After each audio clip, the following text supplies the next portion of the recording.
God, Mom, God, why me? Why me? Please give me a child I could call my own.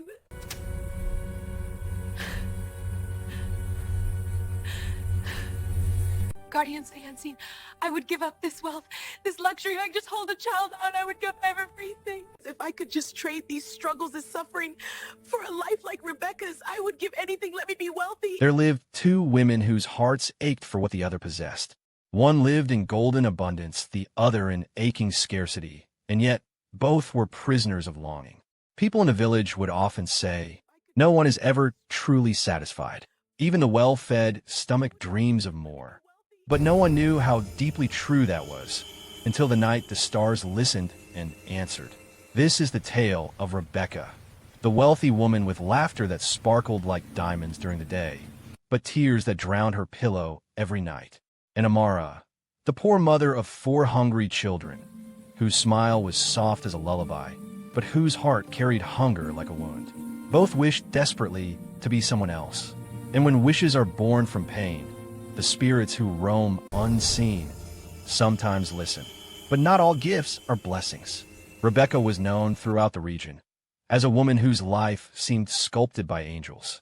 She owned sprawling mansions with pillars carved from marble.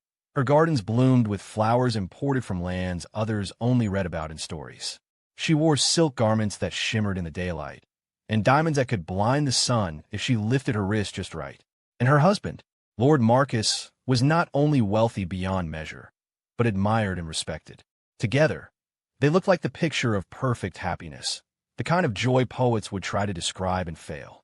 Yet, when the servants retired for the night, when the music stopped, when laughter no longer had to be performed, Rebecca's heart wept, because her womb was silent. For years she had prayed, fasted, traveled to healers across kingdoms, drunk strange potions prepared by herbalists, cried at temple altars until the candles flickered from her sobs. Nothing changed. Her home echoed with quiet hallways. Her arms had never held a child that called her mother. And so, she sat in her golden room, surrounded by everything the world admired, but with a heart emptier than the poorest beggar's pockets. For what is wealth when the soul starves? Across the valley, beyond the singing river and the dusty paths, stood a small wooden hut. Its roof was patched with old cloth. Its walls creaked when the wind blew. Inside lived Amara, a woman whose hands were always working, but whose efforts were never enough. Her 4 children were as bright and beautiful as sunlight, but their ribs showed beneath their skin. Their bellies often ached with hunger, and Amara felt as if each day demanded more of her heart than she had to give. She was not lazy, not careless, nor weak. She harvested yams for neighbors, washed clothes at the river for a few coins, sold carved wooden spoons made late into the night. But poverty is a shadow that follows even the strongest feet. And still, every morning, Amara gathered her children close, kissed their foreheads, and whispered, "We will survive today together." But when her children slept and the night grew quiet, Amara would sit by the doorway, look up at the distant lights of Rebecca's mansion glowing across the valley, and whisper her own desperate wish. If only I had her life, her wealth, her freedom, my children would never go hungry again. Her longing was heavy, and unseen spirits listened. One morning, when the sun coated the valley in gold, Rebecca traveled with her carriage to the markets. She did not need to buy anything herself. No, she only wanted to be seen to pretend that everything inside her was whole. As she stepped out, silence fell. The villagers always stared. Her presence felt like moonlight touching earth. Amara was selling woven palm mats that day. Her children sat quietly beside her, tired and hungry. Rebecca's eyes met Amara's. For a moment, time paused. 2 women, 2 worlds, 2 hearts, both aching invisibly. Rebecca admired Amara's children. Their smiles, their closeness, the way they clung to their mother without hesitation. Something inside her cracked. Amara looked at Rebecca's silk dress, her jewels, her carriage lined with scarlet velvet, and felt something inside her tighten with longing. Neither spoke, but each woman's eyes whispered, "I wish I could be you." The wind heard it, and winds are messengers. That night, Rebecca knelt by her window and cried as she always did. But this time, her voice trembled with surrender. "O spirits, guardians of the unseen, I would give up this wealth, this luxury, if I could just hold a child of my own. Take everything. Just give me motherhood. Across the valley, under the same moon, Amara whispered into her darkness. Oh, great spirits, if I could just trade these struggles, this suffering, for a life of abundance. I would give anything. Let me be wealthy. Let my children never hunger again. The moon glowed brighter. The air thickened. Crickets stopped singing. The wishes drifted upward, twisted, intertwined, and vanished into the night. Both women slept, and in sleep, their dreams were filled with strange laughter, echoing voices, and the feeling of falling. The spirits had heard, and spirits sometimes answer. But gifts from the unseen always come with a price. Dawn rose quietly. The world looked unchanged. But the lives of the two women had shifted. Rebecca awoke, not in her velvet canopied bed, but on a simple straw mat. Her heart panicked. Her breath raced. She looked around and saw 4 children sleeping around her, warm, small, breathing softly. Her eyes flooded with tears, joy, shock, confusion. She whispered, "Children mine." Meanwhile, Amara awoke draped in silk sheets. Her skin touched softness she had never known. She sat up slowly, surrounded by luxury, a maid bowing before her whispering. "Good morning, Lady Rebecca." Amara gasped. Her wish had been granted. Rebecca finally had children. Amara finally had wealth. But joy is never simple. And every gain carries a shadow, because the spirits had granted what they asked for, exactly as spoken, not what they meant. Rebecca held the children close, her arms trembling. Their warmth felt like a miracle she had begged for all her life. She kissed their hair, breathed them in like blossoms after years of drought. For a moment, her heart bloomed. She whispered stories to them, brushed dust from their faces, and promised herself she would love them fiercely. But as the sun climbed higher, reality followed. The children asked for breakfast, for food. Rebecca searched the hut and found only scraps, crumbs, a single yam too small to share. The children watched her with quiet hunger, their eyes full of trust. And Rebecca's heart shattered. She tried to cook the scrap and divide it carefully, but hunger is a merciless visitor. The youngest child cried. The eldest tried to pretend he wasn't hungry. The middle ones stared at the pot as if hope might appear there. Rebecca finally understood something. She had wished for motherhood. But motherhood here came wrapped in hunger, sacrifice, and endless fear. Meanwhile, across the valley, Amara awoke to servants preparing a feast of fruits, meats, fresh-baked bread. Her children sat at a long, polished table. They ate until their bellies were full. Amara watched them with tears of relief. Yet, even in relief, something inside her felt strange, distant, unfamiliar. Because these children did not look at her as their mother. Amara reached for the children with love. She stroked their hair, spoke softly, called them my babies. But the children stiffened. They looked at her as though she were a stranger draped in their mother's face. One child whispered, "That's not Mother. Mother cries when she thinks we do not notice. Mother sings to us when we are afraid. This woman smells different." The youngest child began to cry. The sound echoed through the mansion like a broken flute. Amara felt cold spread through her chest. She insisted, she tried, she begged softly, "Please, I am here. I love you. I am your mother now." But love is not born in an instant. Love is grown, watered, tended, and the soil of their hearts did not know her. Servants bowed before her. Her husband spoke to her with affection, but even he looked at her differently, as if Rebecca's soul no longer lived in the body he knew. Amara was surrounded by abundance, yet loneliness curled around her like a serpent. Meanwhile, in the hut, Rebecca rocked the children as they fell asleep on empty stomachs. But they did not seem to know her either. They loved her warmth, but did not call her mother. Two women, same wish, opposite loneliness. Rebecca tried everything. She gathered leaves, roots, and wild berries. She walked miles to the river for water. Her feet blistered. Her back ached. But hunger always waited for its next moment to strike. Villagers looked at her with pity. Some whispered that she must have done something terrible to deserve such hardship. Others offered scraps, but scraps are never enough. At night, Rebecca cried again. But this time, not because she lacked a child. She cried because she could not provide. Her tears were not silent anymore. The children woke and wiped her cheeks with tiny hands. Her heart broke and healed and broke again. Meanwhile, Amara walked the mansion halls like a ghost. Servants obeyed. Her husband adored her. She had jewelry, carriages, feasts and silks. But at night, the house was too quiet, too hollow. There were no small footsteps, no childish laughter, no soft breathing in her arms at night. She lay on velvet sheets and felt poorer than she ever had. The richest woman in the world was starving for love. The poorest woman in the world was drowning in love she could not feed. Spirits watched, for this was the lesson beginning to unfold. Rebecca sat outside the hut one evening, watching her children play in the dirt. Their clothes were torn, their stomachs still empty. Yet they laughed. They chased butterflies. They built tiny kingdoms from dust. They were happy, even in hunger. Rebecca realized something then. Children do not require gold to love.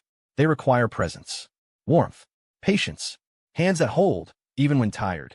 Her tears that night were different, not of sorrow, but of awakening. Across the valley, Amara sat in a carriage rolling through her lands.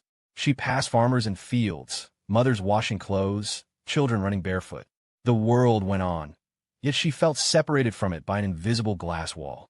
Her wealth had insulated her from struggle, but it had also insulated her from connection. She remembered nights in the hut, when her children slept in a pile around her. Warmth shared, breath mingled, love thick as honey. Here she had space, but space felt like emptiness. Both women stared at the same sunset from different worlds and realized what they had wished away had been the treasure all along. That night, as the moon climbed high, the wind changed. It howled through the valley like a voice calling. Doors rattled, flames flickered, the air grew heavy. Rebecca looked up and felt something approaching. Amara felt it too. A whisper drifted through both of their homes. Now you have tasted what you desired. What do you choose now? Rebecca placed her hand over her heart and whispered, I want my life back. Not because it was perfect, but because it was mine. My pain was mine. My joy was mine. I did not need another's life. I only needed to understand the value of my own. Amara fell to her knees and cried, I want to return to my children. Even in hunger, we were rich in love. I did not need more. I only needed strength. I see that now. The spirits listened, but the price was still waiting to be revealed. The moonlight shone like silver poured across the valley. Both women felt the presence of the unseen, ancient as the first breath of the world. The air trembled, curtains lifted without wind, shadows lengthened like stretching fingers. Neither Rebecca nor Amara spoke at first, because they could not. Their voices were trapped behind the weight of realization. Then a sound echoed, not like thunder, not like footsteps, a whisper that carried the depth of centuries. All gifts carry a cost. All longing carries a lesson. Rebecca bowed her head. Her heart was open, raw and honest for the first time in years. I envied a life I did not understand, she whispered. I saw only what shone, not what struggled beneath. I thought wealth could fill emptiness, but empty hearts remain empty even in gold. Amara's tears fell like rain onto the marble floor beneath her. I thought poverty meant failure, that struggle meant I was cursed. But in my struggle, there was closeness, laughter, warmth. I did not see the treasure I already held. I traded love for loneliness. The spirits did not answer immediately. Silence stretched, deep, echoing eternal. And in that silence, each woman felt the full truth of her soul. That longing for another life is a hunger without end. And envy is a mirror that reflects only illusions. After their confessions, the spirits spoke again, softly like the hush of grass under footsteps. Your wishes were granted as spoken, not as meant. Now you know what life feels like behind eyes not your own. Rebecca and Amara listened. But to restore what was lost, something must be given in return. Not gold, not tears, but understanding that will remain within your bones. And as the spirits spoke, visions unfolded before each woman's eyes. Rebecca saw her golden rooms again, but now she understood their emptiness without laughter echoing through them. She saw her husband's silent sorrow each time he watched her cry in secret. She understood that her pain was never hers alone. Love had been present. She had simply been blinded by longing. Amara saw the nights with her children, the way they curled against her when the cold tried to creep in. She saw their trust, their small hands reaching for her in sleep. She saw that hunger had never stolen love. Love had always been there, strong enough to carry them through. Both women realized neither life was perfect. Both had joys and losses. Both required courage. And the spirits said, if you return, you must never wish to be another again. For to do so is to abandon your own story before it has even begun. The lesson was set. The wind began to swirl. Dust, leaves, fragments of memory rising like spirals of time itself. The children sleeping beside Rebecca stirred but did not wake. The servants near Amara's door felt a chill but did not understand why. Light gathered, not bright but soft, like dawn touching eyelids before waking. It wrapped around Rebecca. It wrapped around Amara. Both closed their eyes. When Rebecca opened hers, she was back in her golden chamber. The silk curtains swayed. The quiet hallways hummed with familiar stillness. But her heart was no longer empty. She placed a hand upon her chest and whispered, "I am Rebecca, and my story is my own." When Amara opened hers, she was back in her hut. Her 4 children were curled around her, warm, breathing, trusting. She gathered them in her arms and cried, not from pain, but from gratitude as deep as the earth itself. The world had shifted back, but the women had not returned as they were. They had returned wiser. The spirits had not taken. They had given the rarest gift: perspective. Rebecca rose from her bed with a new heart. She walked to where her husband was seated by the window, staring into the morning light. He turned when he heard her steps, and for the first time in a long time, she saw the quiet pain hidden in his eyes. Without a word, she went to him and rested her head against his chest. He froze, surprised, then slowly wrapped his arms around her. They stood together in silence, 2 souls who had been separated by unspoken sorrow, now reunited by understanding. That day, Rebecca did not decorate herself in jewels. She went into the village. She visited the hungry, the tired, the mothers in struggle. She listened, not with pity, but with understanding. She offered help, not to fill her emptiness, but to share her fullness. And something miraculous happened inside her. The ache in her heart softened, not erased, but no longer crippling. Meanwhile, Amara held her children close, feeding them whatever she had, hugging them longer, singing to them louder, laughing with them deeper than ever before. She no longer saw hunger as a curse, but as something they faced together, with love stronger than the difficulty. Both women began to flourish, each in the life that had always been theirs. Time continued to move, not in sweeping miracles, but in small, steady shifts like water smoothing stone. The valley watched quietly as both women began to live with new eyes. Rebecca no longer walked with the heavy air of silent sorrow. She moved with purpose now, listening to others, offering kindness without spectacle. She spent her mornings tending to the mansion garden herself, hands in the soil, dress stained, hair undone. Servants whispered in confusion at first, but soon they learned something sacred. Rebecca was learning to nurture life, even if it had not yet grown inside her. She visited Amara, sometimes quietly, without guards or carriages. The 2 women would sit beneath the old Irako tree and talk, not about wealth or poverty, but about heart. They had shared something the world could never understand: the switching of lives, the tasting of each other's burdens, and the awakening that followed. Amara, in turn, found strength. She taught other struggling mothers how to trade goods at fair value, how to grow hardy crops even in thin soil. Her children began to gain weight, slowly but surely. The hut did not change into a palace, but it changed into a home that breathed warmth. The villagers started to whisper, "Those 2 women, they walk as if they have spoken with the spirits." But destiny was not finished with them yet, because love, once awakened, always grows towards something more, and the seeds within Rebecca's heart were preparing to bloom. One late afternoon, the sky darkened earlier than usual. Clouds gathered heavy and low, as if they carried not rain, but a message. Rebecca was in her garden, hands deep in the soil, when she felt a sudden stillness, the kind that presses against the chest like the world is holding its breath. A soft wind moved through the trees, slow, deliberate. Rebecca looked up. Standing at the edge of the garden was an old woman, her clothing simple, her eyes ancient, her presence quiet but immeasurably heavy. "May I sit?" the woman asked. Rebecca nodded and helped her onto a stone bench. Silence rested between them for a long moment. Then the old woman spoke.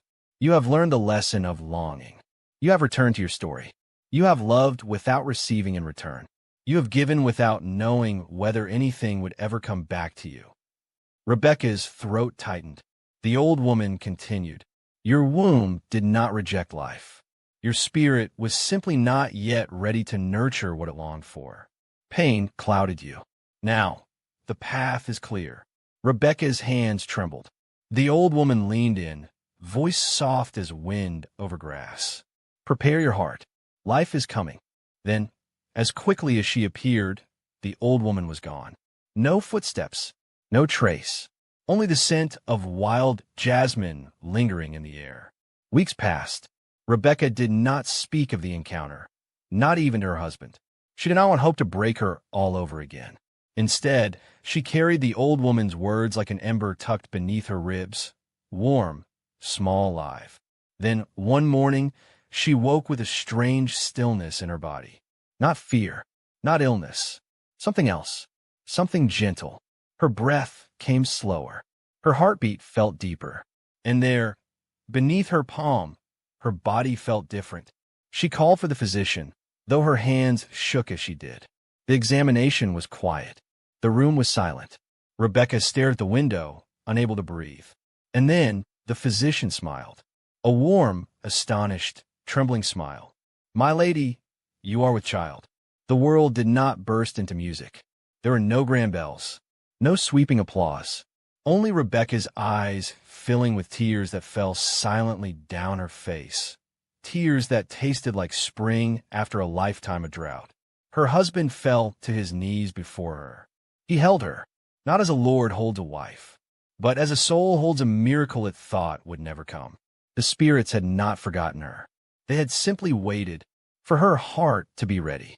Rebecca traveled to Amara's hut as soon as she found the strength to walk. Not in a carriage, not with servants, barefoot, feet touching the earth that had held every version of her. Amara was tending her small cooking fire when Rebecca arrived. Their eyes met, and something ancient passed between them. Joy, recognition, disbelief, and gratitude all braided together. Rebecca whispered, I am with child. Amara covered her mouth. Tears rose instantly. Tears that held no jealousy now, only celebration. She embraced Rebecca, not carefully, not timidly. She embraced her like a sister whose joy was her own. Rebecca then knelt and placed her hands on Amara's children. She smiled as they laughed and clung to her. Your life, Rebecca said softly, is the very meaning of abundance. I understand now. Amara smiled, a soft, full smile. And your life, she replied, was never missing love, only peace. The two women sat again beneath the old Iroko tree, not as the wealthy and the poor, not as the envied and the envying, but as two souls who had walked the valley of longing and returned wiser. The spirits watched. Their lesson had taken root. Months passed. The valley held its breath. The people prayed. Even the trees seemed to lean closer. And then, on a night when stars burned brighter than usual, Rebecca's labor began. The mansion filled with movement, maids rushing, physicians preparing, but outside, villagers gathered silently with lanterns. No one spoke. They simply waited, because this child was not just a child. It was a testament, a story, a miracle earned through humility and transformation. Rebecca cried out in pain, but she did not fear it. She welcomed it. For this pain was purpose, and when the first cry pierced the night, the entire valley exhaled. A daughter, healthy, strong, alive.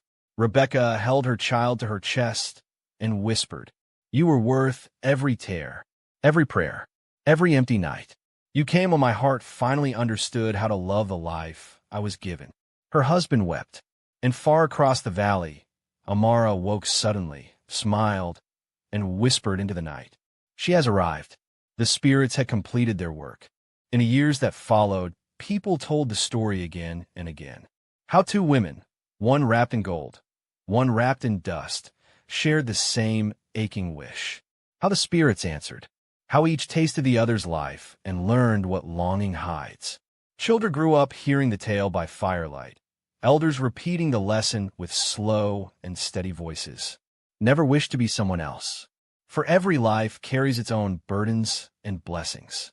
You see only the glitter, never the weight beneath it. Rebecca raised her daughter with love, patience, and humility. She taught her to look people in the eye, to never assume she understood another's sorrow, to give generously, without pity, and to love deeply, without fear.